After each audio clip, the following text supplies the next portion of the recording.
ইনি গোবিন্দ মান্না, পেশায় ক্ষৌরকার। এভাবেই প্রতিদিন তার দোকানে আসা খদ্দেরদের দাড়ি চুল কেটে দেন। কোলাঘাটের সিদ্ধা গ্রামে রয়েছে তার এই দোকান। এখন হয়তো ভাবছেন এমন কাজ তো অনেকেই করেন, হঠাৎ গোবিন্দ মান্নাকে তুলে ধরা হচ্ছে কেন? কি এমন বিশেষত্ব রয়েছে গোবিন্দ সেলুনে? এই সেলুনের নাম নেতাজি সেলুন। নেতাজির জন্মদিনে তাই সব খদ্দেরদের তিনি ফ্রিতে দাড়ি চুল কেটে দেন।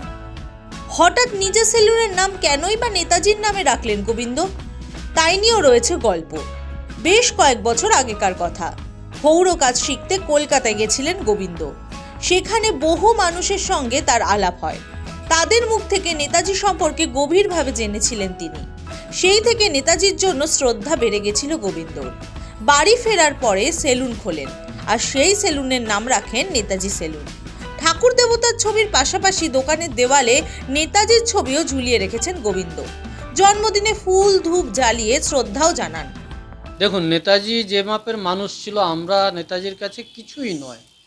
তিনি যদি তার সমস্ত জীবন দেশের জন্য দিয়ে যেতে পারে, আমার মতো সামান্য সেলুনওয়ালা একটা দিন কর্ম নেতাজির নামে উৎসর্গ করতে পারিনি।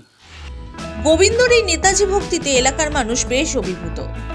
উনি আজকে সারাদিন ফ্রিতে চুল দাড়ি কাটলেন এবং কারোর কাছ থেকে পয়সা নেন না, সব পয়সাটাই নেতাজিকে আজকে অনুসর্গ করে দিলেন।